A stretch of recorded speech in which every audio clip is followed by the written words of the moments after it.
to summarize what we spoke of in our last presentation. Jeg vil gerne opsummere, hvad vi snakkede om i vores forrige præsentation. We read from Christ Object Lessons, page 2. Vi læste fra Christ Object Lessons, side 2. In the very first sentence, I den allerførste sætning Christ is showing us viser Kristus os, that his method of teaching is the same as his mission or his life. at den måde, han lærer på, det er den samme som hans mission i livet. They're both parables. De begge to lignelser, And the concept of parables that we want to understand in this example og det koncept om lignelser, som vi gerne vil forstå, det er et eksempel is the natural and the spiritual. af det naturlige og det åndelige. When it comes to Christ Når det kommer til Kristus and his mission of salvation, og hans mission om it frelse, has to come through his life and death here on earth. så er det nødt til at komme gennem hans liv og død her på jorden. He combined humanity and divinity in his life. Han kombinerede guddommelighed og menneskelighed i hans liv på jorden.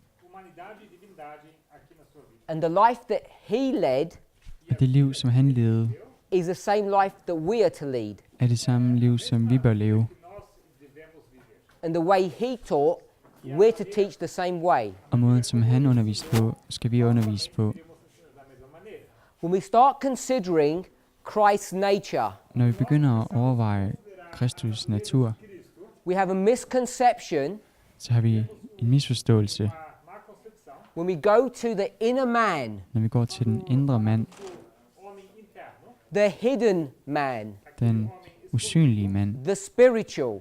det åndelige, den When we åndelige. look at that Når vi ser på det, and we try to turn that into the natural or the human, og vi forsøger at gøre det til det naturlige, det menneskelige, we're breaking all the rules. bryder vi alle reglerne. His outer body Hans ydre krop is not the body of a god. er ikke en Guds krop. You can't tell him apart from another man. Du kan ikke se forskel på ham og en anden mand. We can proof text that, we know. Vi kan se det gennem skrifterne, So Vi we ved- need to be extremely careful og derfor bør vi være utrolig when we begin to forsigtige, play når vi begynder at with the lege inner man of Christ med Kristus indre mand, and start turning him into a human being og begynde at gøre ham til et when he menneskeligt is a væsen, divine being. når den indre mand er et guddommeligt væsen. So when we come to ourselves Så når det kommer til os selv, and we want to try to understand our nature, og vi gerne vil forsøge at forstå vores egen natur, when you're baptized, når vi bliver you døbt, don't suddenly grow 3 inches så gror vi ikke lige pludselig 6 cm or become more handsome og kommer til at se bedre ud, or more beautiful and attractive. eller smukkere eller mere attraktiv. You don't gain muscles or lose weight. Men får ikke større muskler eller taber sig. There is no material difference in the outer body. Der er ikke nogen materiel forskel i den ydre krop. It's the human, Det er det menneskelige, the natural. det naturlige. So if we're going to be like Christ, Så hvis vi skal være som Kristus, where's this divinity? hvor er den her guddommelighed? That divinity is here. Den guddommelighed er her. It's exactly the same as Christ. Det er præcis den samme som Kristus. What are we supposed to do between Christ and ourselves? Hvad skal vi gøre i forhold til Kristus og os selv? We're supposed to Vi bør compare sammenligne and contrast. og kontrastere. And if you were to do that, Og hvis vi gjorde det, what is the difference? hvad er forskellen? There is none. Der er ikke nogen. And that's the point. Og det er pointen. Too many of us Alt for mange af os, who are baptized in Christ som bliver døbt i Kristus, are not living according to the pattern. lever ikke i overensstemmelse med We're mønstret. not living according to the theology that inspiration teaches. Vi lever ikke i overensstemmelse med den teologi, som inspirationen lærer os. If you turn to 1 Corinthians chapter 15, Lad os gå til 1. Korinther, kapitel 15. we're going to see a series of compare and contrasts, Vi vil her se en serie af sammenligninger og kontrasteringer. just parable teaching. Og If we lignelseslæren. had time, Hvis vi havde tid, we'd go through this chapter a bit more systematically. så ville vi gå lidt mere systematisk gennem dette kapitel. de uma maneira mais sistemática. And the reason for that E a razão por isso Og grunden is til det because er, it's a good exercise at det er en rigtig god øvelse i in understanding how to approach the Bible, at forstå, hvordan vi bør tilnærme os Bibelen. how we would approach the Bible at a number of different levels. Hvordan vi vil tilnærme os Bibelen på mange forskellige niveauer. We want to understand the purpose of the book of Corinthians. Men vi vil gerne forstå formålet med bogen. entendeu 1. Korinther brev, kapitel We want to 15. understand the arguments that Paul is developing. Vi vil gerne forstå de argumenter, som Paulus han udvikler. que Paulo está desenvolvendo. There are 16 chapters in this book. Der er 16 kapitler i den her bog. Tem 16 capítulos. This is chapter 15. Esse capítulo Vi er i So kapitel you- 15. So you know he's drawing his conclusion. Så du ved, at vi er nær konklusionen. fazendo a sua conclusão. So if you want to know what this is dealing with, you have to go to the first 14 chapters. Så hvis man vil forstå, hvad det her handler om, så bliver man nødt til at gå tilbage til de forrige andre kapitler. So all I'm identifying Så alt, som jeg identificerer, is you cannot just go to a verse det er, at man ikke bare kan gå til et vers and expect to understand what Paul is dealing with, what he's talking about. og forvente at forstå, hvad Paulus han snakker om. Explicar de que ele está tratando aqui. You're liable to make mistakes. Men É bem provável que você vai det er muligt at lave fejl på den måde. Paul is certainly the most ablest scholar, biblical scholar that we know. Paulus er uden tvivl den mest lærte bibelske lærd i Bibelen, som vi ved, conhecemos o erudito da Bíblia. som vi He's ved probably af. one of the most intelligent people that have lived, Han er Uma das pessoas mais muligvis en af de mest intelligente personer, som har trained levet, by some of the most elite teachers in the world. trænet og undervist af de allerbedste lærere mais excelentes que já i verden. The reason I mention all of that Grunden til, at jeg nævner alt dette, is because Paul er fordi, at Paulus is extremely skilled in the way he writes.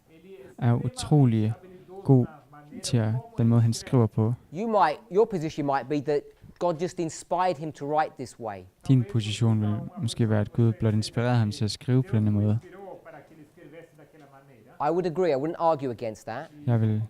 Jeg er enig i det, og jeg vil ikke argumentere imod det. And yet, when you see his literary style compared to other biblical writers, it's not the same. Og dog, når man ser på hans litterære stil sammenlignet med andre bibelske Estilo literário que ele usa comparado ao estilo de outros escritores, você vai ver forfattere, så er det vidt forskelligt. He takes biblical doctrines, Han tager bibelske doktriner, rules and methods, regler og metodikker, and takes them to a height that many of us are not aware of, that he's actually doing this. og tager dem til en højde, som mange af os ikke er bevidste om. de nós não se dão conta que ele está de fato fazendo isso. When you leave this camp, Når I forlader denne lejr, you start reading the New Testament, og I begynder at læse det nye testamente, it's my hope that you'll begin to see, jumping out at you, these parables. så håber jeg, at I vil begynde at kunne se de her lignelser Ver que essas hoppe ud af jer. palavras se tornam óbvias e visíveis para vocês. Verse 21. Versículo 20. Vers 21. Porque assim como a Til morte efter de veio døden por kom um ved et homem, menneske, também a er, ressurreição og de dødes opstandelse kom ved et menneske. So we can see Så vi kan se, two people are being compared. der er to mennesker, der sammenlignes her. Two men, To mennesker, man and man, homem, mand og mand, death and life, liv og død, vida. compare and contrast. sammenligning og Verse kontrastering. 22. Vers 22. Til ligesom alle døde i Adam, så skulle og alle levende gøres i Kristus. Todos serão vivificados em Cristo. So as he compares and contrasts these two men, you see who he's referring to. Så som han sammenligner og kontrasterer disse mænd, så kan man se, hvem han refererer til. One is Adam En er Adam, and one is Christ. og den anden er Kristus. Later in the chapter, Senere i kapitlet he's going to call them the first and second Adams, essentially. vil han kalde den første og anden Adam. Primeiro e o segundo So there's a really nice, succinct repeat and enlarge in these two verses. Så der er en rigtig dejlig gentagelse og I use the forstørrelse phrase i den repeat and her sætning. enlarge Vi bruger den her frase gentagelse og forstørrelse. first time I've mentioned it, I think. Første gang jeg nævner den her, tror jeg. And I'm saying this, Og jeg siger, at det her repeat and enlarge, is just Gentage og another way of forstørre. expressing this concept of parables. er en anden måde at forklare det her koncept om lignelser. So we've got man Så vi har and menneske death being og død, compared der sammenlignes to man, til en and mand life. og livet. and this is Adam, Og det der er Adam, and this is Christ. og det der er Kristus. So I want us to see how this pattern is working. Så jeg vil gerne se, hvordan dette mønster fungerer. So you know that Adam is the one that brings death, and Christ is the one that brings life. Så vi ved, at Adam er ham, som bragte døden, og Kristus ham, som bringer Now livet. the reason why this is interesting Og grunden til, at det der er interessant, is if you see the context of this chapter, er, at hvis du ser konteksten af dette kapitel, it's about the resurrection of a body. så handler det om kroppens genopstandelse. In the model that we have here, Og i den model, som vi har her, it's this that he's referring to så er det dette, som han refererer til, when he says, through this chapter, når the han igennem dette resurrection of the kapitel body. siger kroppens genopstandelse. When he speaks about life and death here, Når han taler om liv og død her, he's not speaking about the inner person. så taler han ikke om den indre mand, det He's indre speaking menneske. about the outer body, the Han taler shell. om det ydre, skallen, As Ellen White would say, the house in which we live. som Ellen White vil sige, det er huset, som vi lever i. Many people don't see that in this chapter. Mange mennesker ser ikke det i dette kapitel. They think this is a chapter about being born again, De tror, at det er et kapitel om at blive født and på it's ny, not. men det er det ikke. The context is the resurrection at the end of the world at the second advent. Konteksten er genopstandelsen. Den er kommet, verdens Jump ende. to verse 42. Lad os gå til vers 42. Saltam para What you'll begin to see from 42 to about 46 Det, som vi begynder at se fra vers 42 is a til vers series of repeat 46, and enlargements or parables. en serie af lignelser eller gentagelser og forstørrelser. ou parábolas. 42. Vers 42. Således er og de dødes opstandelse. Det sås i forkrænkelighed, det opstår i uforkrænkelighed. Em incorrupção.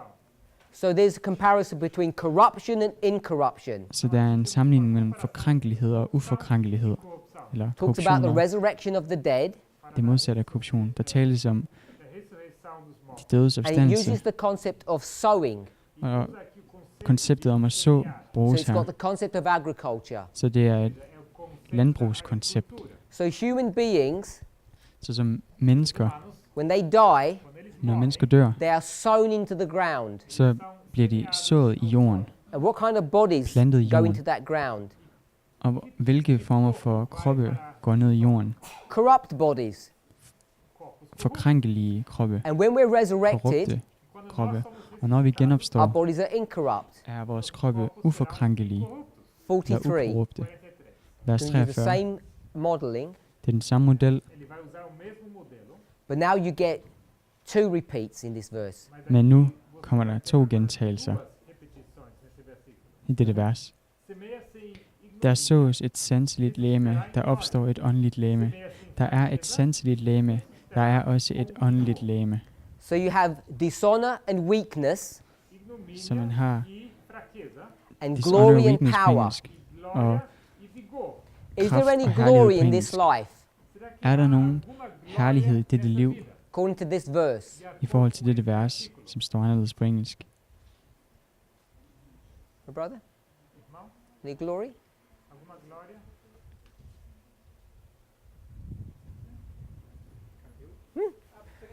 Oh, you.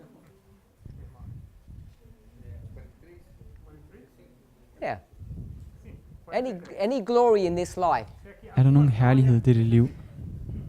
alguma glória nessa vida? Sim. Na vida natural. Natural life? just the life that you and I live now. A vida que você e eu, nós estamos vivendo agora. På engelsk står der, kroppen, den sås i dishonor, No, den there isn't. genopstår i herlighed. There's no glory. Der er ikke nogen herlighed i dette liv. Because it says in the verse, For det står i verset, the glory comes when it's raised or resurrected. at herligheden kommer, når det genopstår, og den er oprejst på ny. Se levanta. So when Jesus is here on earth Så når Jesus er her på jorden with a natural body, med en naturlig what krop, can you not see? hvad kan du så ikke se? You can't see any glory. Man kan ikke se nogen herlighed. Looks the same as any human being. Det er det samme som et hvert menneske. Outro ser humano. 44. Vers 44. Semeia-se Der sås et sanseligt legeme, der opstår et åndeligt legeme. Der er et sanseligt legeme, der er også et åndeligt legeme. Verset før var på dansk, det sås i vandære, det opstår i herlighed. Det sås i skrøbelighed, det opstår i kraft. espiritual. Se er corpo Vers 44 igen. Der sås et sanseligt legeme, der opstår et åndeligt legeme. Der er et It's a different sanseligt Bible legeme, version. It's der er også animal and et åndeligt natural. It's the legeme. same concept. Der er et conceito de animal, andet natural, bibelversion. é o mesmo, é uma outra versão da Bíblia. So we've got natural bodies and we're going to get spiritual bodies Så in vi the har resurrection. sanselige legemer, og vi får åndelige legemer. Na ressurreição receberemos corpos espirituais. Verse 45 Vers 45 repeats the concept of gentager verses konceptet 21 and 22 that we read. af vers 21 og 22, som vi læste. 21, 22 que lemos. How many Adams are there? Hvor mange Adamer er der? 2 Adams. 2 Adamer. It says the first and the last. Der står den første og den sidste. That is Alpha and Omega. We spoke about that yesterday. Det er alfa og omega. Det talte vi om i går. If you've got Alpha and Omega, you must have the same thing at the beginning and at the end. Har man alfa og omega, så må man have det samme i enden, som man havde i begyndelsen. Og i begyndelsen, som And man what havde i important enden. truth did we learn Og hvilken vigtig sandhed lærte vi about Alpha and Omega? om alfa og omega? When you throw the ball, Når vi kaster you bolden, can have different trajectories. kan man have forskellige trajektorier. So the end Så enden can look different. kan se forskellig ud. There's a spectrum of different answers at the end Der er et spektrum af forskellige svarmuligheder i enden, in the Omega, i omega, and they can all be correct. og de kan alle være rigtige. So you have to be careful Så man bliver nødt til at være forsigtig, when you look at something når man ser på noget, and it doesn't look as you expect it to look. og det ikke ser ud, som du forventede, at det ville se ud. Maybe it has some different natural characteristics that might be a surprise to you. Måske har det nogle anderledes og nogle nye karakteristika, som måske vil overraske dig. Esperava seja uma surpresa para você. Everybody's heard of Vladimir Putin. We're talking about him a lot. Todo mundo já sabe de Vladimir. Men hvad har hørt om Vladimir Putin? Vi Is snakker he a meget om ham. communist Vi har or kommunister. a capitalist? Er han kommunist eller kapitalist? Is he an atheist Er han en ateist or a Christian? eller en kristen? Can a Christian be the head of Russia? Kan en kristen være Ruslands hoved? Our concept of what we think is right and wrong Nos conceitos Vores koncept de af, hvad vi tænker er rigtigt og forkert, certo e errado, o que nós pensamos ser certo e errado, when we come to answer a question like that, quando nós når vi skal svare på et spørgsmål som dette, uma pergunta como essa, is often based upon faulty logic. er ofte baseret på fejlslagen logik, lógica, fejlfuld logik. Depending on how you throw the ball, you can get a variation of answers, and it's always the same answer. Afhængig af, hvordan du kaster bolden, vil du få en variation af svar. bola, você pode obter uma variação de respostas, but it's always the same answer. Yes. Mas a resposta Men der altid er det samme svar. He might end up looking like this Det vil måske se ud som det her, or like this, eller som det her, but it's still the same answer. men det er stadig det samme svar. é a mesma, It's still the omega. Det er stadig omega. sendo o ômega. And because we don't know how to handle parables, Og fordi vi ikke ved, hvordan vi skal håndtere lignelser, you're forced to come up with an answer så er man tvunget til at komme frem til et svar of why Russia looks like it does. svar på, hvorfor Rusland ser ud, som det ser ud. And what's the answer going to be if you don't like parables? Og hvad vil svaret være, hvis du ikke kan lide lignelser? We'll come up with some crazy non-biblical argument. Vi vil komme frem til nogle sindssyge, ubibelske argumenter. Some non-biblical evidence.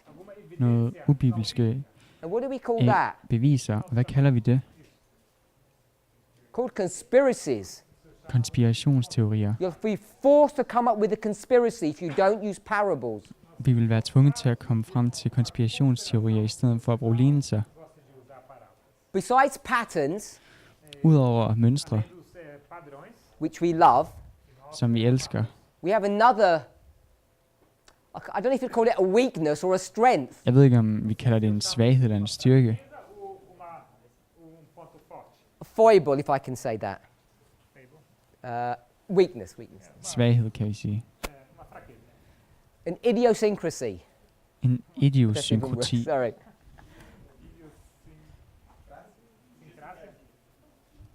We have a strangeness about us. Vi har en underlighed omkring os. Human beings, Menneskelige væsener, the way we're constructed, måden som vi er konstrueret på, we find it very difficult to live with ourselves if we're not living the truth. vi har meget svært ved at leve med os selv, hvis vi ikke lever af sandheden.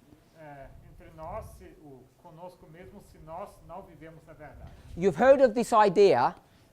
I har hørt om den her idé. Someone commits a crime Der er nogen, der begår en and they kriminalitet, feel guilty og de føler sig skyldige, and they're not able to forgive og de er themselves, ikke i stand til at tilgive sig selv. Perdoar-se a si mesmo.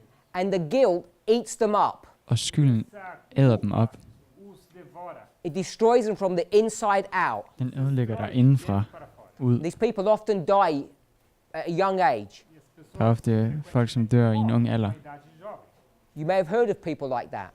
I har muligvis hørt om sådan mennesker. Someone was a driver, he got involved in a car accident and he killed someone. Der var nogen, der var en chauffør, han kom ud for en ulykke og slog nogen ihjel. Envolver-se num acidente, acabou matando alguém.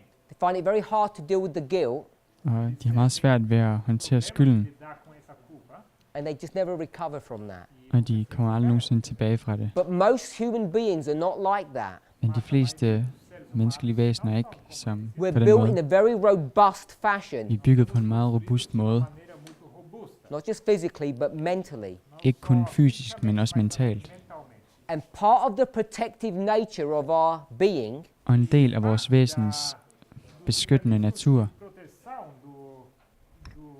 da nossa mente, that can be easily warped, que pode, som let kan blive twisted, pode ser torcido facilmente, indhyllet manipulated, i eller is that manipuleret, if you ændret, live a lie, det er, at hvis du lever en løgn, vive uma vida, what you can do o que você pode det du fazer kan is gøre, pretend the life that you're living is actually the truth. det er at lade som om, at det liv, som du lever, faktisk er sandheden.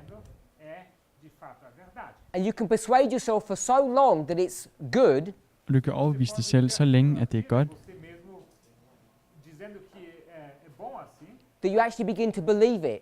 que você at du til sidst begynder at tro det. de fato crê naquilo. I think the term that's used in English Jeg tror, at det begreb, der bliver brugt på engelsk, Usamos no inglês, is called cognitive dissidence. kaldes kognitiv Cognitive is dissonans. brain, cognition. a Kognitiv cognição, né, omhandler hjernen. ao cérebro, Dissidence is disobedience. e Dissonans er So ulydighed. if you're living a disobedient life, Så hvis du lever et ulydigt liv, vida desobediente, you persuade yourself that it's okay to do that. så persuade a si, overbeviser du selv, at det er okay at gøre det. está bem fazer assim. We shouldn't eat, say like a dessert or a cake. Vi burde ikke, Dizer que lad os sige, spise en dessert eller en kage. mesa, aquele bolo, You know it's bad for you. Vi ved, det er dårligt for não os. faz bem para você. You had a hard day Você tinha Du har haft en hård and you need dag. some comfort. Du har brug for noget You know omsorg. it's wrong, Du ved, det er forkert. cognition. cognição, Det kognitive. But what you do is you eat you eat the dessert, the Det cake, du gør, det er, at du spiser desserten eller kagen. aquela sobremesa, and to, aquele bolo, and to stop yourself feeling guilty, e para Og du stopper dig selv fra at føle skyld. you pretend that it's okay, you justify it. Du lader som om, det er okay. Du retfærdiggør det. e você justifica aquilo. I feel sorry for myself. Eu Jeg har ondt af mig selv. eu tenho pena de mim mesmo. No one else is going to bring me comfort, Der er ikke nogen anden, der vil give mig and I omsorg. feel good. Og jeg føler mig godt So tilpas. you eat. Så du spiser. And that's how most of us live a dysfunctional life. Og det er på den måde, at de fleste af os lever et dysfunktionelt liv. It's bad when it enters into your secular life like that. Det er dårligt, når det går ind i dit verdslige liv på den måde. Começa a atingir a sua vida secular. It gets really dangerous when you bring it into your spiritual life. Det bliver rigtig farligt, når du bringer det ind i dit åndelige liv. Quando isso começa a atingir a sua vida espiritual. When the Bible's telling you one thing, Quando a Bíblia te Hvis Bibelen fortæller dig en ting, coisa, and you start believing other things, og du begynder at tro andre ting, you then have to justify your bad behavior. så bliver du nødt til at retfærdiggøre din dårlige opførsel. comportamento. And the justification in the context of this discussion Og i konteksten af denne diskussion er retfærdiggørelsen is called conspiracy theories. konspirationsteorier. De conspiração. You persuade yourself Du overbeviser dig selv, Você mesmo. when you look around the natural world når du ser dig omkring i den naturlige verden, Ao seu redor, that it operates like this at det fungerer på den måde. because there's some collusion going on. For der foregår nogle samsværgelser. coalizão. There are some people who are in some kind of secret alliance, Der er de her mennesker, som er i de her hemmelige alliancer, whereas in fact, hvorimod Que, na verdade, faktuelt what we're set, seeing det som vi ser, vendo is just a variation of something. er blot en variation af noget.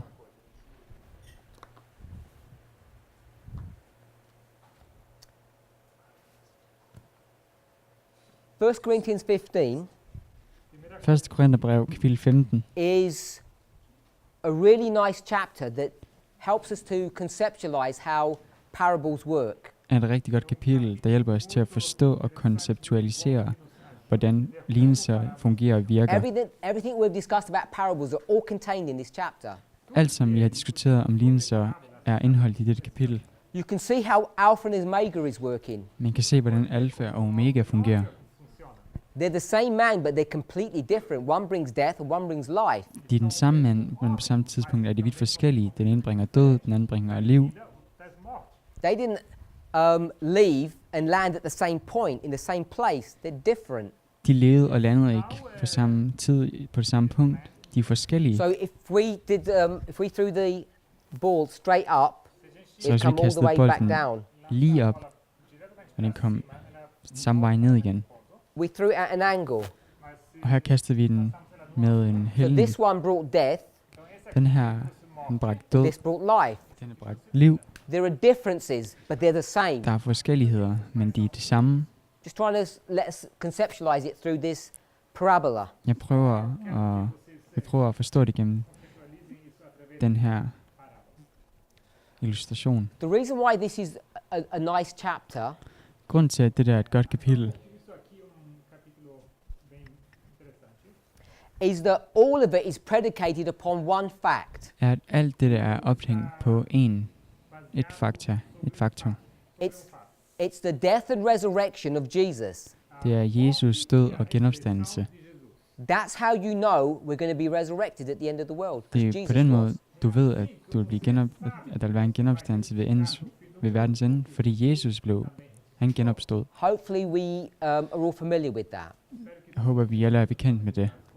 The reason why that's important Grunden til, at det er vigtigt, is because Paul is going to use the same argument. er, at Paulus vil bruge præcis samme argument. Jesus' literal death and resurrection Jesus bogstavelige død og genopstandelse to deal with another subject. til at behandle et andet emne. And it's not the outer man, Og det er ikke den ydre person, but it's the inner person. men den indre person. And he does this Og han gør det in Romans chapter 6. i Romerbrevet kapitel 6. So this is 1 Corinthians 15, Så det er 1. Korintherbrev kapitel 15. and this is Romans 6. Det der er Romerbrevet kapitel He's 6. going to use the same argument, Han vil benytte samme argument. Jesus' death and resurrection, Jesus død og genopstandelse Morte e a ressurreição de Jesus to prove til at bevise, that there's going to be a death and resurrection of the inner man, at der vil være en død og genopstandelse af den indre person, and a death and resurrection of the outer man. og en død og genopstandelse af den ydre person, And kroppen. they don't happen at the same time. Og de to ting sker ikke på samme tidspunkt. My sister at the back? Min søster bagved, Did they happen at the same time? sker de på samme tid, This one and this one? den her og den her? No. Nej. When does this one happen? Hvornår sker den her? When we die, Når vi dør. at the second advent. Det er det andet And when komme. does this one happen? Hvornår sker den her?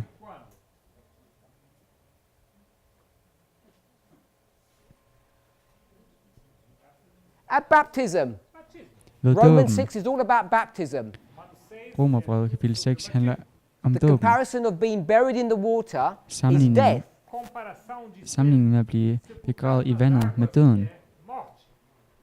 The reason why I mention that Grunden til, at jeg nævner det, is because if we go to Revelation 14, det er, hvis vi går til åbenbaringen kapitel 14, I want us to see something about the three angels' messages. så vil jeg gerne have, at vi ser noget om de tre engels budskaber.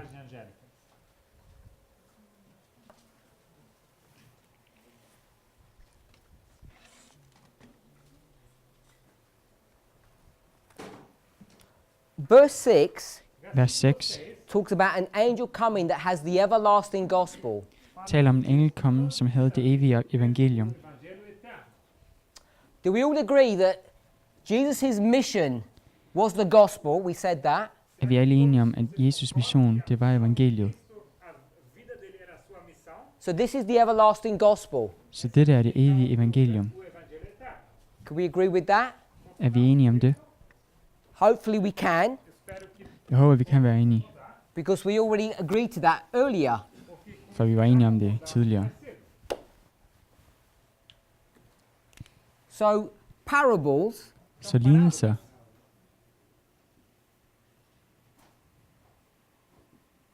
are the everlasting gospel. er lige med det evige evangelium. Hopefully we can see that. Jeg håber, vi kan se det. We already demonstrated Vi viste også from Christ Object Lessons, page 2, fra Christ Object Lessons side 2. what else are parables? Hvad er også lignelser? What did we say parables are? Hvad sagde vi også, at lignelser de er? They're Christ's teaching De er Kristus lære, and they're Christ's life. og de er Kristus liv. Who's this? Hvem er det? Christ. And Kristus. what is he? Og hvad er han? He's a parable. Han er en lignelse. He's a walking parable. Han er en vandrende lignelse. Can we say that? Kan vi sige det? Of course we can. Selvfølgelig kan vi det. Because this is you, Fordi det der er dig. and what did Paul say you are? Og hvad sagde Paulus, at du er? A living Et levende epistle. brev. So if you're a living book, Så hvis du er en levende bog, how can Jesus not be a living parable? hvordan kan Jesus så ikke være en levende lignelse? So I want to say parables Så jeg vil sige, at lignelser, are Christ. de er Kristus. Also, parables are the everlasting gospel, Lignelser er også det evige evangelium, because that was his mission. fordi det var hans mission. But in verse 7, Men i vers 7 it tells you what the everlasting gospel is. fortæller det, hvad det evige evangelium er. It says, fear God, give glory to him, for the hour of his judgment is come. Der står, frygt Gud og giv ham ære, til hans doms time er kommet. So I'm going to put fear God, Så jeg vil skrive, frygt Gud, first letter. Fear første God, bogstav. give him Frygt glory, Gud og giv ham ære, for the hour of his judgment has come. for hans doms time er kommet. You okay with that, my sister? Er du okay med det, min Three søster? steps, 3 skridt, three angels' messages. 3 engels budskab. The three angels' messages are contained in the first angel's message itself. De 3 engels budskaber er indeholdt i første engels budskab. Three steps. 3 skridt. We all know Vi ved alle, if we were to look at this model of the sanctuary, Hvis vi så på den her model af I know helligdommen, many of you can't see it's low, jeg ved mange af jer kan se, det er småt, but how many compartments are there men hvor mange dele er der in the sanctuary? i helligdommen? There's three. Der er The 3. outer court, the holy place, and the most holy place. Den ydre gård, So we det could place hellige a og det sanctuary allerhelligste. here. Så hvis vi placerer helligdommen her, And where do you see the glory of God in the sanctuary? og hvor ser du Guds herlighed i helligdomsmodellen? In the first, second, or third compartment? I den første, anden eller tredje del? In the third compartment. I tredje del. So here's glory. Så her er And herlighed. what do you receive in the outer court Og hvad modtager man i den ydre gård, when the lamb dies on your behalf? hvor lammet dør for dine sønner, for din You skyld? receive forgiveness. Du modtager tilgivelse. So we'll put pardon Så vi vil skrive and tilgivelse justification. og retfærdiggørelse. Once you've received this justification, Når man modtager den her retfærdiggørelse, we're supposed to live a life as a Christian, aren't we? så vi bør leve et liv som kristen, bør vi ikke? Which is this model. Hvilket er denne model. We're now set apart for holy use. Nu er vi adskilt til hellig brug, So we live a sanctified life så vi lever or a righteous life. et helliggjort liv eller et retfærdigt liv. Same. So we receive pardon, Så vi modtager tilgivelse, we live a righteous life, vi lever et retfærdigt liv, and then we're glorified. og så herliggøres vi.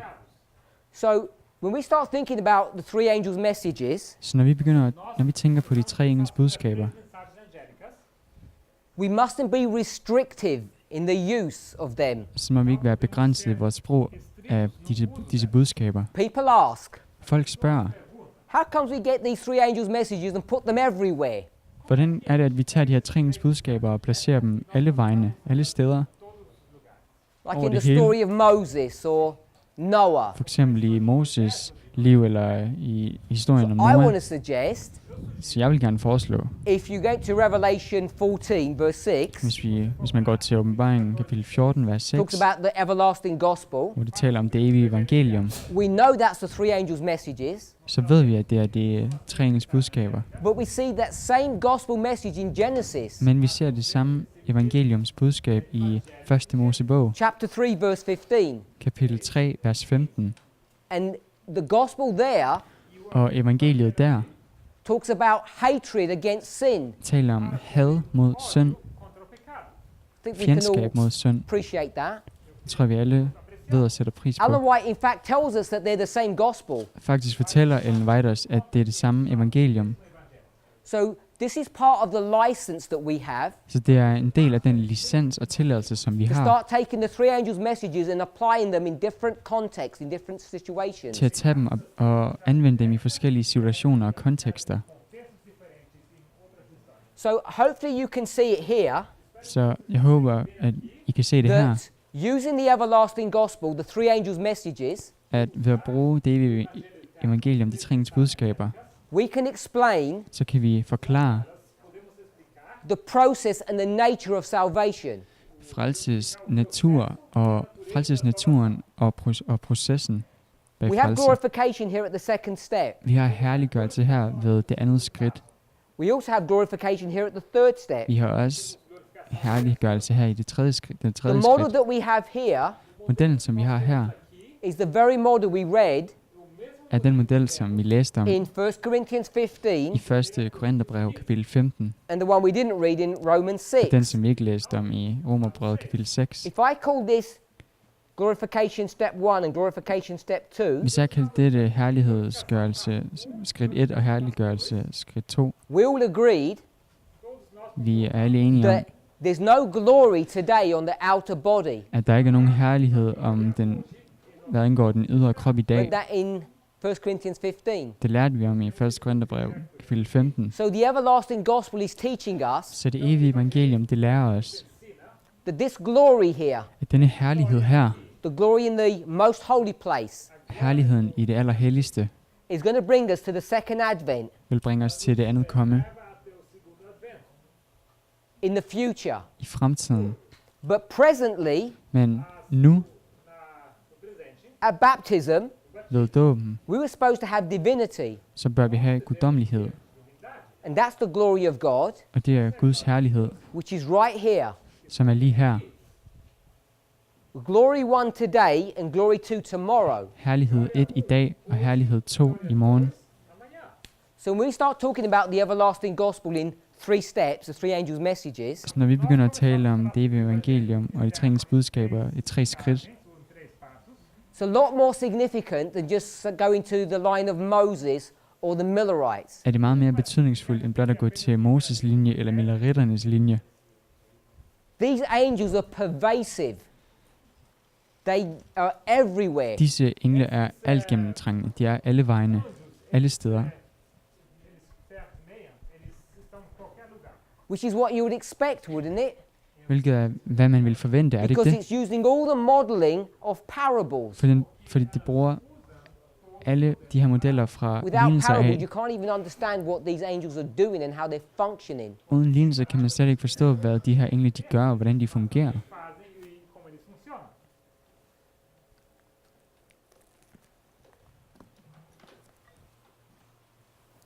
I want to turn back to Christ Object Lessons. Jeg vil gerne gå tilbage til Christ Page Object 2. Lesson, side 2.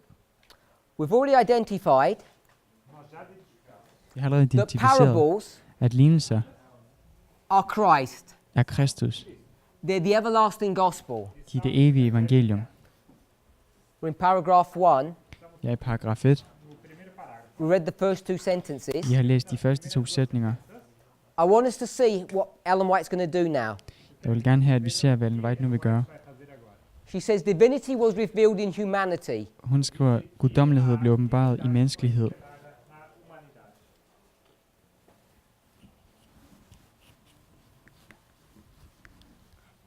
So I'll put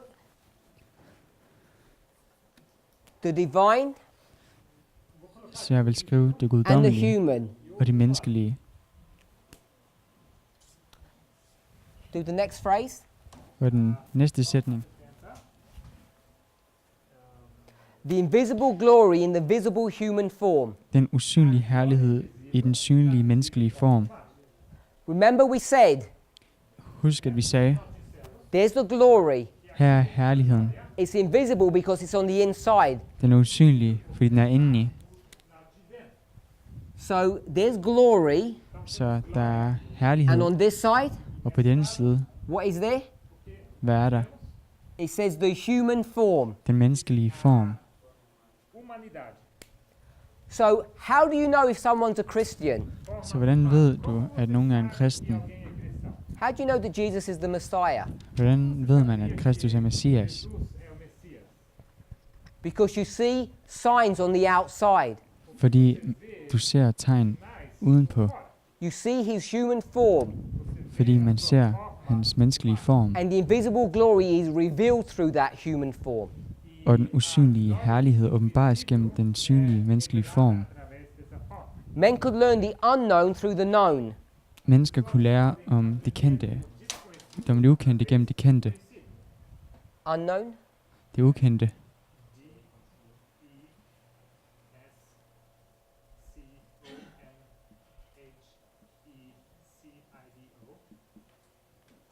And known. Og det kendte.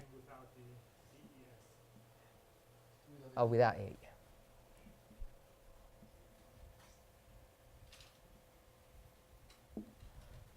The unknown,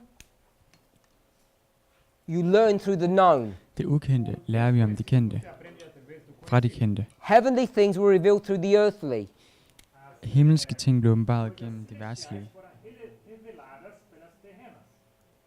Heaven Himlen and earth og jorden.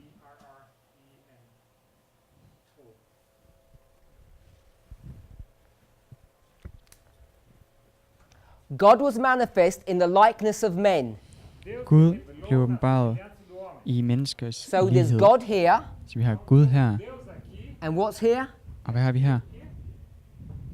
The likeness of human form.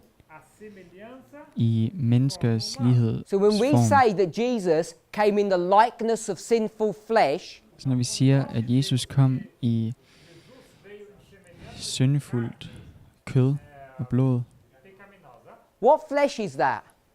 hvilket kød er When it det, says sinful flesh, når det står syndfuldt kød? is it this one Er det den her, or this one? eller den her? It's this one here, the outside. Det er den her, det ydre. This is not hard to understand. Det er ikke svært at forstå. She lays it out very carefully. Hun udlægger det meget forsigtigt. This is God Det der er Gud, and this is us. og det her er os. She defines the likeness of humanity. Hun definerer menneskers So it lighed. was in Christ's teaching. Sådan var det i Kristus She lære. makes a break. Hun laver en pause, eller et She stop. said teaching, Hun siger lære, one, E-N. And then she said mission. og så sagde hun mission. This was the life, this was the teaching. Det her var livet, det her var hans lære.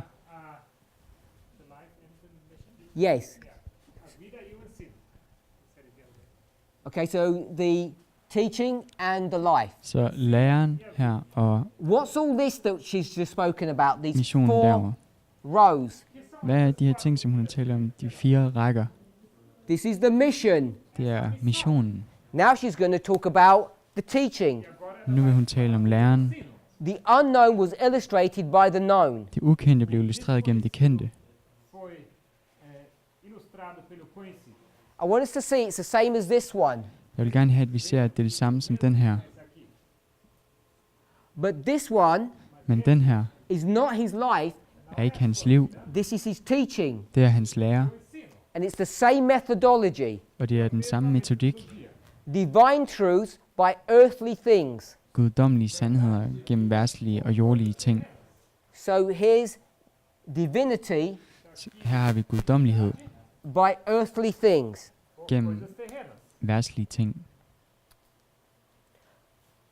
You can see how she's repeating and enlarging upon this concept over and over again. Man kan se, hvordan hun gentager og forstørrer på det der koncept over, atter og atter. We haven't explored all the intricacies of these statements. Vi har ikke undersøgt alle betydningerne af de her udtalelser, But I'm hoping you can see it's a relatively straightforward exercise men jeg håber, at I kan se, at det er en forholdsvis lige til øvelse to come to conclusions til at komme til that in konklusionerne, many ways are in opposition to the church's current understanding of things. til at komme til de konklusioner, som på mange pointer konflikterer med kirkens nuværende forståelse. I've not gone anywhere, Jeg har ikke gået nogen steder hen. didn't use any dictionaries, Jeg har ikke brugt nogen ordbog. just in one paragraph, Vi har kun behandlet én and paragraf, we've done, I think, an important study on the nature of Christ and humanity, og jeg synes, vi har lavet et vigtigt studie om Kristus natur, that if Og Adventists guddommelighed. accepted, som hvis adventister accepterede, we would have a reformation and a revival in our church. så vil vi have en reformation og We can do all of that oplevelse i with vores just kirke. one paragraph. Alt det har vi gjort i kun én paragraf. In her style, I she hendes doesn't stil, stop. så stopper hun ikke. She continues, Hun paragraph 2. fortsætter. Paragraf 2. She's going to quote from Matthew 13, verses 34 and 35. Hun vil citere fra Matthæus 13, kapitel 34 og 35. If we were to read those two verses, Hvis vi læser de 2 vers, you'll see that Jesus is fulfilling prophecy. vil vi se, at Jesus han udfylder profeti. So I want us to see Så jeg vil gerne have, at vi ser, that there's a prophet, der er en profet, and the prophet is going to say, og profeten vil sige, I'm going to speak in parables. jeg vil tale i And when lignelser, that prophecy is fulfilled, og når den profeti we see opfyldes, there's a connection så ser vi, at der er en forbindelse between the use of parables mellem brugen af lignelser and the prophecy itself. og profetien selv, og selve I profetien. think a number of us are aware who this prophet is. Jeg tror, stort antal af os ved, hvem De nós aqui denne profet er. esse profeta. It's the prophet David. Det er profeten David. And when you study the chapters that are being referred to here, Men når man studerer de kapitler, som der refereres til her, Que faz referência aqui, I think it's Psalm 49 and Psalm 78. eu creio que tror jeg eksemplet kommer fra Salmo salme 49 78. e 78. Just double check. Lad os gå det til. 49 49 Salme and 49, 78, they were e correct. 78. Correto. Particularly if 78. you go to Psalm 78, Rettelse. Hvis vi går til salme 78, I'm not going to turn there, so don't worry. jeg vil ikke læse det, så jeg behøver ikke gå If you derhen. were to read the first 4 or 5 verses, Hvis I læser de første 4-5 vers, you'll notice that it talks about generations. så vil du se, at der tales om generationer. If you were to go through those verses carefully, Og hvis man gik igennem de vers forsigtigt, you would count 4 så generations. vil man kunne tælle 4 generationer. Quatro gerações. So you know, Så man ved, if you're familiar with anything about this message, hvis man overhovedet er bekendt med noget that som the helst i den fourth her, generation is the i last det her budskab, generation. at den fjerde generation, det er den sidste generation, den endelige The last generation, generation, A última den geração, endelige according to generation, David, de acordo ifølge David, are going to use what methodology to teach? vil benytte hvilken metodik til at undervise Parables. lignelser, And therefore, og derfor Christ is forced to use parables because he's the fourth er generation. Kristus tvunget til at bruge lignelser, fordi han er den fjerde generation. parábolas, porque ele é da quarta e última geração. That's why Matthew says Por Det er isso, derfor, at Matthæus han siger, the prophecy has been fulfilled. at profetien blev We are opfyldt. now in the last and final generation, Vi er nu i den sidste og endelige generation, de geração final. the generation of Christ. Kristus generation. Now, we don't have time to go through this logic, Vi har ikke tid til at gå igennem den logik, Essa lógica, at least not right now. i hvert fald ikke lige nu. We're all familiar nós estamos Vi er alle bekendt med, that there are 7 churches. at der er 7 kirker. You found them in Revelation 2 and 3. Vi finder dem i åbenbaringen kapitel 2 og 3, And it begins og den begynder with the church of Ephesus, med Efesus, and it ends with the church of Laodicea. og den ender med Laodicea. It's not 7 churches. Det er ikke 7 kirker. It's only one church. Der er kun én kirke. But it's describing the experience of God's church through 7 dispensations. Men det beskriver Guds kirkes erfaring og oplevelse igennem 7 forskellige We're here at the dispensationer end. eller tider. Vi er her i enden, Laodicea. Laodicea. And what's our condition? Og hvad er vores tilstand? We're blind. Vi er blinde. We don't have any garments. Vi har ikke nogen klæder. And we're poor. Og vi er fattige. We're poor, blind, and naked. Vi er alle blinde og nøgne. So this is not an exhaustive study. Isso aqui não é estudo exaustivo. Så det er ikke Go et to the book of udtømmende Matthew. studie. Lad os gå til Matthæus bog.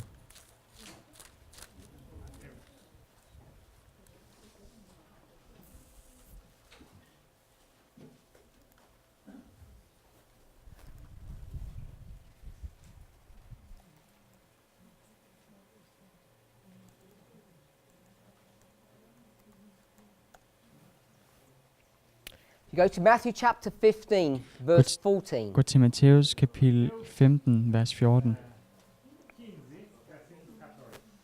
Keep your hand there. Don't read it. Hold din hånd der og læs det ikke. Turn to the book of Isaiah, Gå til Isaias chapter 1, kapitel 1, verse 6. vers 6. No, verse 5. Nej, vers 5. So keep your hand in Matthew 15, and we're reading Isaiah 1. Hold jeres hånd i Matthæus 15, når vi læser Isaias 1. Mateus capítulo 15, mas vamos ler agora Isaías capítulo 1 verse 5. Kapitel 1, vers 5. versículo 5. It says, "The whole head is sick, Der står, hvert hoved er sygt, and the heart is faint." hele hovedet er sygt, og hjertet er mat. That's the mind Det er and the sindet, heart. og hjertet. coração. Isaiah is going to repeat this idea Isaias vil gentage den in idé verse 6. i vers 6. From the sole of the foot even to the head, Fra fodsålen og ind til hovedet the body is rotten. er hele O corpo está kroppen råden. Who's the head that is sick? Hvem er hovedet, der er sygt? And who are the feet that are ill? Og hvem er fødderne, der er syge? estão enfermos. These are the highest people in the church and the lowest people in the church. Det er de højeste mennesker i kirken og de lavest stående mennesker i kirken. Everyone in the church is sick. Alle i kirken er syge. A igreja está enferma. Whether you're a leader Hvad end du er en leder Líder, or a lay person. eller en Agree with that? concorda? ikke en Matthew ikke højtstående 15, verse person. 14. Matthæus kapitel 15, vers 14. Before we read, Før vi læser, what condition are you if you're Laodicean? hvilken tilstand er det, hvis du er Laodikea? You're blind. Du er blind. Cego. Chapter 15, verse 14, we'll read. Kapitel 15, vers 14 vil vi læse. Deixai-o Lad dem fare. Blinde er blindes vejledere. Men når en blind leder en blind, der faldt de begge i graven. os cairão na cova. Who's blind? Hvem er blind? Cego. The leaders are blind Lederne er blinde, and the followers are blind. og efterfølgerne er That blinde. means from the head to the foot. Det betyder fra hovedet og ned til fødderne. What sickness have we got Hvilken sygdom er det, vi har? in chapter 15? I kapitel 15, Sickness of blindness. blindhedssygdom. Having eyes they cannot see. Vi har øjne, men vi kan ikke se. So when I say we, Så når jeg siger vi, Digo nós, this is not talking about us. så taler jeg ikke om os. It's talking about the Jews. Jeg taler om jøderne. In what history? I hvilken historie? Here, Her, at the very beginning of the Christian church, i den kristne kirkes begyndelse. they're blind De er blinde, and we're blind. og vi er blinde. Skip over to chapter 23. Kom over til kapitel 23. We're also naked. Vi er også nøgne. Now, this concept of being naked Dette koncept om at være nøgen is interesting. er interessant. If you go to verse 28, Hvis vi går til vers 28, nakedness is to do with the outer garment, så har nøgenhed at gøre med the clothes that we wear. de ydre klæder, det tøj, som vi har på. nossa vestidura externa, as vestimentas que nós usamos. Verse 28. Versículo 20. Vers 28. Assim também, Lige så synes og I vel udvortes retfærdige for menneskene, men indvortes er I fulde af øjenskalkhed og uret. hipocrisia e de iniquidade. When it says even so, Quando diz Når der på engelsk står assim também, that's here, remember? I og vel, Even det er so. her selv, ligesom Same på phrase. engelsk, samme frase. So you know this is a parable. Så jeg ved, det er en lignelse. que aqui uma parábola. The parable or the natural is in the verse before, verse 27. Lignelsen eller det naturlige var i verset før, vers 28. Anterior, 27. There is a tomb. Der er en grav. De uma túmula, On the inside, Indeni, sepulcro. Dentro, it's unclean. ela está ímpia. But it says on the er det fulde af outside, døden, men udvortes it says it appears beautiful. ser de smukke ud på engelsk, eller på dansk ser de dejlige ud. So it's matching or mirroring Så det matcher eller afspejler the outward appearance of a person en persons ydre with udseende us. med os. Do we have any clothes on? Har vi nogle klæder på? No, we're naked. Nej, vi er nøgne. Did these people have any clothes on? Har disse mennesker nogle klæder på? In verse 27 and 28, I vers 27 og 28. they don't. Det har de ikke. They appear to be white, but they're not. De ser ud til at være hvide, men det er de ikke. We could do a more exhaustive study, but Vi we kunne won't.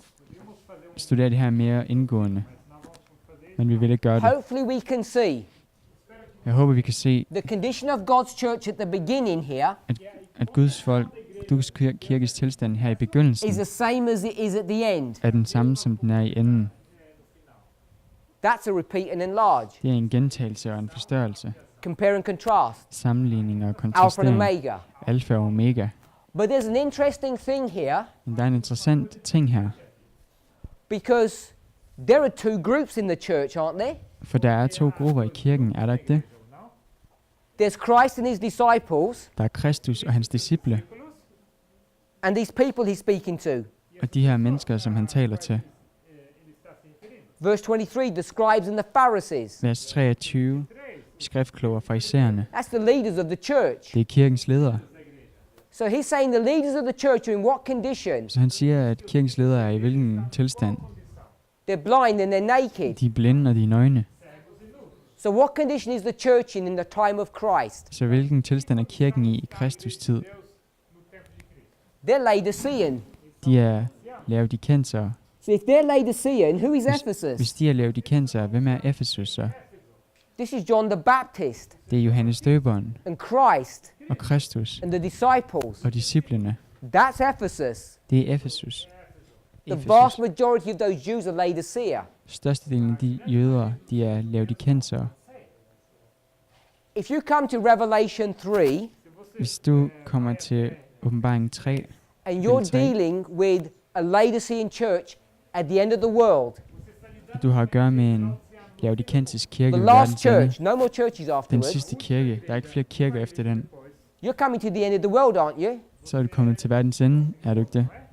We're just about to finish this glory and come to this Vi er one. lige ved at have afsluttet den her herlighed og komme til den her herlighed. So we're near the second advent. Så vi er tæt på det andet komme, If you're near the second advent, og tæt på det andet komme, you're in Revelation 14, så er du i åbenbaring 14, which is the three angels' messages. hvilket er de tre engels budskaber. So if the three angels' messages are here, Så hvis de tre engels budskaber er her, MA? If the three angels' messages are here connected to Laodicea, hvis de tre engels budskaber er her forbundet til Laodikea, this is Omega, det der er omega, this is Alpha. og det der er alfa. Why are the three angels' messages not connected to this history? Hvorfor er de tre engels budskaber så ikke forbundet til den her historie? All of this is derived from parable teaching. Alt dette er udledt fra lignelseslære. So these are the arguments that we use Så disse er de argumenter, som vi bruger to demonstrate for at vise, that the three angels' messages at de tre engels budskaber are not just used in this concept here, ikke kun bruges i det her koncept her, when we see glory 1 and glory 2. når vi ser herlighed 1 og herlighed 2. It's also connected Det er også forbundet to the history of God's church. til Guds kirkes historie, As you trace the line of prophecy, som man sporer then profetiens you are linje, forced, så er man tvunget til, not by logic, ikke gennem logik, but by inspiration, men ved inspiration, to see that history repeats. at se, at historien gentager sig. If we were to read, maybe we should read it, Isaiah 40, Hvis vi vil læse, lad os læse det. verse 10, Esajas 6, beginning in verse 9. vers 10, As you're begynder turning vers there, 9, som vi bladrer derhen. This is connected to the Babylonian captivity. Dette her er forbundet til den babyloniske fangeskab. We're in chapter 46, Kapitel 46, and God's people are bowing down to idols. og Guds folk, de tilbeder afguder. I want us to remember Jeg vil gerne have, at vi husker, that all of what we're reading here, at alt, som vi læser her, if you went to 45 verse 1, hvis vi gik til kapitel 45, vers 1, Cyrus my anointed. If you went to 47 verse 1, hvis vi gik til 47, vers 1, Babylon sitting in dust. Babylon sidder i støv. All of these things Alle disse ting are happening over 100 years in the future from when this was written. skete over 100 år i fremtiden, efter det blev skrevet. These things are not happening when this book was written. Det skete ikke, da denne bog blev skrevet. Rettelse, det var kong Kyros i It's more than vers 100 kapitel years. 45. Mere end The reason 100 why I år say siden, that efter det her blev skrevet. Grunden is til, at jeg because siger in the det, midst of the salvation that Cyrus will bring, det er, at i midten af den frelse, som Kyros han vil bringe, and the prediction of the destruction of Babylon og forudsigelsen om Babylons destruktion, is destruering, this story, er den her historie, this story of hope, denne historie om håb, as God explains what he will do in the future. hvor Gud fortæller, hvad han vil gøre i fremtiden. And he's going to tell us Og han vil fortælle os, that when they see these things happening, at når især de ting ske, 46:11, 46:11, when God will call a ravenous bird from the east, når Gud vil kalde en rovfugl fra østen, Quando Deus chama essa ave de rapina desse oriente, this destructive bird, denne destruktive fugl, destrói. this bird of prey, Essa denne ave de rapina when this rovfugl, bird of prey comes, denne rovfugl kommer, that will execute God's will, så vil den udføre Guds vilje. de Deus, they will know De vil vide, that God has spoken, så vil de vide, at Gud han talte, because the proof of God for being God beviset for, at Gud er Gud, sendo Deus, is that he can do things that other people cannot do. er, at han kan gøre ting, som andre ele folk ikke kan gøre. coisas que outras pessoas não conseguem fazer. Can Satan predict the future? Será que Han kan sige, at han kan forudsige fremtiden. Of course he can. Selvfølgelig kan han det. I can predict the future. Jeg kan forudsige fremtiden. So can you. Det kan du også. If I let go of the pen, what will happen? Hvis jeg slipper den her tus, hvad vil der ske? So you're prophets now. Så du er profeter. I er profeter nu. God is a certain type of a prophet. Gud er en særlig form for profet. He's designed things in a specific way. ele desenhado de uma maneira específica. And he brings that Han point to designer view, det på en særlig måde. that point in verses 9 and 10. Og han viser det synspunkt i vers 9 og 10. He first tells them to remember the former things, verse 9. Først i vers 9 fortæller han, at man skal komme de forrige ting fra gammel tid i hu. And the reason he reminds them of this E a razão que Grunden til, at han påminder dem om det, disso is because he's going to show them the evidence that there's no other God like him. er, at han vil vise, at der ikke er nogen anden Gud som ham. existe outro Deus como ele. He's going to declare the end Ele vai declarar o fim from the beginning. Han, som fra begyndelsen The kun gør beginning enden, og enden fra Is begyndelsen, the ancient times. og enden, som er fordomstid, And the end e o fim. are the things that have not yet come. og enden af de ting, som end ikke er Then he sket says, endnu. Så siger han, I'm going to call a ravenous bird. at jeg vil kalde på en rovfugl. Who's the ravenous bird from the east? Hvem er en rovfugl fra østen? The bird that's hungry and that's going to eat people. Den fugl, som er sulten og vil spise mennesker. Fome e que vai devorar pessoas. Tells us Han fortæller in os, chapter 45, verse 1. kapitel 45, vers 1, 45, versículo 1. This is Cyrus. det er Kyros. Cyrus is going to do what? Kyros vil gøre hvad? He's going to take them out of captivity. Han vil tage dem ud af fangenskab. No cativeiro. That's what's going to happen at the end. Det er, hvad der vil ske i enden. Would you agree with that? Vi er lige enige om det. What Om happened at det. the beginning? Hvad skete der i begyndelsen? Where were they? Hvor var de? Eles estavam. If they're in captivity at the end, where are they at the beginning? Hvis de var i fangenskab i enden, hvor var de så i begyndelsen? Onde ele estava no começo. In captivity. I fangenskab. What did God do at the beginning? Hvad gjorde Gud i begyndelsen? He got a man Han tog en mand, that came from what direction der kom fra hvilken retning, to execute his will. for at udføre hans vilje. Came from the east. Han kom fra øst You af. don't even need to know the history. It tells you in the verse. Men hør engang at kende til historien. Det står i verset. Det fortæller det i verset. Which man came from the east and took God's people out of captivity? Hvilken mand kom fra østen og tog Guds folk ud af fangenskab? Moses. Moses. God is going to show you the end by the beginning. Gud vil vise jer enden fra begyndelsen. Através do começo. I didn't do that. Jeg gjorde ikke det. You can read it straight here. Du kan læse det direkte her. Diretamente aqui. You know who the person from the east is.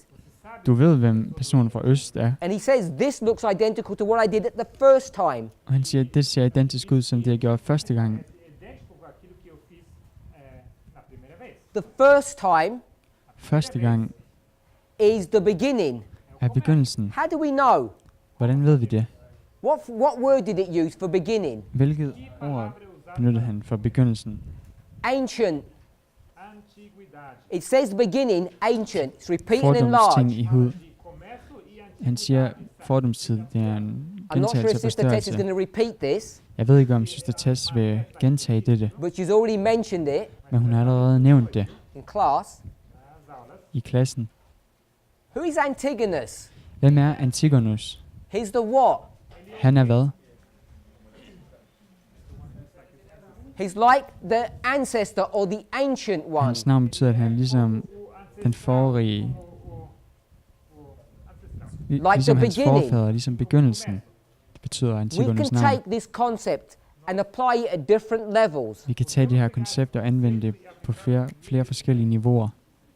So the ancient, beginning, Så det er ældgamle, end. begyndelsen, So the slutningen. beginning and the end. Så begyndelsen og enden. Moses, Moses, Cyrus, Kyros, they're the same person. de er den samme person. There's captivity. Det er det fangeskab.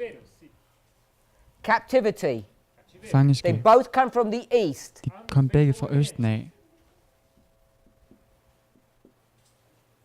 So we know Så vi ved, if God is the one that controls events in this way, hvis Gud er ham, der kontrollerer begivenhederne på denne måde, and this og dette is the same pattern as er this, det samme mønster som dette her, and this is the beginning. og dette er begyndelsen. This is the beginning of what nation? Det er begyndelsen på hvilken nation. Tells you in the passage. Det står i passagen. This is ancient Israel. Det er det ældgamle Israel. It begins with Moses. Det begynder med Who does it Moses. end with? Hvem ender det med? Minas com quem? With Christ. Med This is the Kristus. history of Christ. Det er Kristus If historie. Christ's history is Laodicea, I Kristus historie er det Laodikea. the last, Den sidste. what's Moses' history, Hvad er Moses historie? which is the first? Som er den første. This is Ephesus. Det er Efesus. So we can demonstrate. Så vi kan demonstrere og vise. I'll redraw it. Jeg vil tegne det på ny. Moses, Moses, Christ, Kristus, Ephesus, Efesus, Laodicea. Laodikea. 1, 1, 7. 7. But here Men her you have two churches coexisting. har man to kirker, der eksisterer på samme tid. Ephesus Efesus, bringing us to Laodicea. der bringer os til Laodikea. This is why Dette er hvorfor, we can take the three angels' messages, at vi kan tage de tre engels budskaber, which we know is here. The som Bible vi ved teaches er us that. her. Nós sabemos Bibelen lærer os det. que a Bíblia nos ensina And because this Og fordi dette is the same as this, er det samme som det her, we've just done it here, vi har lige gjort det her. we can put the three angels' messages Vi kan placere de tre engels budskaber from here to here. fra her til her. And it's the three angels' messages Det er de tre engels budskaber, are in the history of Ephesus. som er i Efesus historie. Where is Ephesus? Hvor er Efesus? Way back here. Helt tilbage her. So we have the three angels' messages there. Så vi har de tre engels budskaber der. This is the prophetic license that we have Det er den profetiske tilladelse og licens, som vi har to show, til at vise, just in this simple example, blot i dette simple whether you talk eksempel, about Moses vi taler om Moses, or Christ eller Kristus, or us, eller om you os, can use the three angels' messages. at man kan bruge de tre engels budskaber. And that is even not correct. Og det er endda ikke korrekt. It's not that we can, Det er ikke, at vi kan, it's that we're required to. men at det kræves af os. And parables teach us that. Og lignelser lærer os det. So I want to summarize. Så jeg vil gerne samle op, Parables opsummere, at lignelser are a much maligned, a much abused word. at lignelser er et meget misbrugt ord. We really don't understand how to use them properly. Vi forstår virkelig ikke, hvordan vi skal bruge dem korrekt. All of us os alle sammen. Whether you're the leader of this movement with 30 years experience, Og men du er denne bevægelsesleder med 30 års erfaring, or you're that poor new brother or sister, eller den helt nye broder eller søster, irmão ou irmã. we have to go through a learning curve, vi skal gå igennem en læringsproces, a crash course. et crash course, et We have intensivt months kursus. only Vi har kun måneder to become familiar with these rules and the usage. til at blive bekendt med de her regler og deres benyttelse. I'm not saying we can all understand to the same level, Jeg siger ikke, at vi alle sammen kan forstå til det samme niveau, but what I am saying is we can all understand. men det jeg siger, det er, at vi alle kan forstå. This has become a salvational issue, Det her er blevet et frelsespunkt, because if you don't know how to handle all of these things here, og hvis du ikke ved, hvordan du skal håndtere alle disse ting heroppe, first of all, først og fremmest, you have no idea about what Christ looks like or what you look at du like. ikke har nogen idé om, hvordan Kristus ser ud, eller du ser ud. You have no idea Du har ikke nogen how to idé, handle the world around you, hvordan du skal håndtere verdenen omkring dig, how to interpret things, hvordan du skal fortolke ting, because I shouldn't need to remind you, for jeg burde ikke skulle behøve at påminde dig om, but we live in a counterfeit world. men vi lever i en forfalsket verden. This statue Denne statue is a counterfeit er en forfalskning of the mountain that stands next to it. af det bjerg, som står ved siden af den. And we are immersed in this theology, these doctrines. Og vi er fuldstændig oversvømmet af denne teologi. Imergidos nessas doutrinas. And if you're not aware of the rules by which this world operates on, Og hvis du ikke er bevidst om de regler, som den her verden den fungerer på, whether or not Putin is an atheist or a Christian, og men Putin er en ateist eller en kristen, and how you resolve that issue, og hvordan du løser det problem, you won't understand så vil du ikke forstå, what's going on today. hvad der foregår i dag. You won't believe Du vil ikke What- tro, happened over the last 5 to 7 hvad years, der er sket gennem de sidste 5 til 7 år. because most of us aren't aware of those things. For de fleste er så ikke bevidste om de ting. You can be taught them, they're factual things. Man kan lære dem, det er faktuelle ting. Ser contado disso de uma maneira, contando os fatos, Believing them and having faith in them is another. At tro på dem er en anden ting. fé nelas é outra coisa. And that's where each of us needs to be. Og det er der, hvor hver enkelt af os bør være. To see some light, At se noget lys. to see some truth At se noget sandhed Alguma verdade in the concepts and the ideas that we're teaching. i de koncepter, idéer, som vi And by lærer. faith, hold on to them Og ved tro holde fast i dem apegar-se a elas intelligently intelligent, på en and allow the intelligent Lord måde. to lead you. Og tillade Herren at lede dig. We're not afraid of questions, Vi er ikke bange for spørgsmål, com medo de perguntas, but we need to be careful about what questions we ask. men vi har brug for at være forsigtige med, hvilke spørgsmål det er, vi stiller. perguntas nós perguntamos. Even a young rebellious child Selv et ungt, oprørsk barn, Rebelde e jovem who doesn't want to listen, som ikke vil høre efter, isn't educated, não é educado. som ikke er they uddannet, can ask unanswerable questions. de kan stille et spørgsmål, som det er muligt at It's svare not på. a sign of intelligence Det er ikke et tegn på intelligens, that you could ask questions that people couldn't answer. at man kan stille spørgsmål, som folk ikke kan svare på. Spend your time this week Brug din tid denne uge asking questions that really mean something to you. som til at stille spørgsmål, som virkelig betyder noget for dig. Let's pray. Lad os bede.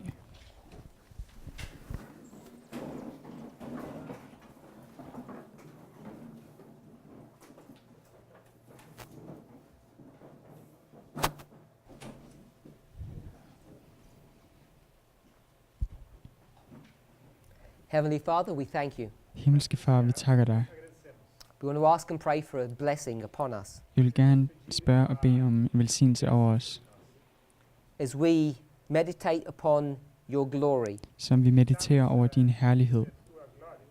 whether it's in the life of Jesus men det er i Kristus liv, or in your written word, na sua palavra escrita, in the parables, in the stories that we meditate upon. eller i lignelserne og historien, som vi mediterer på.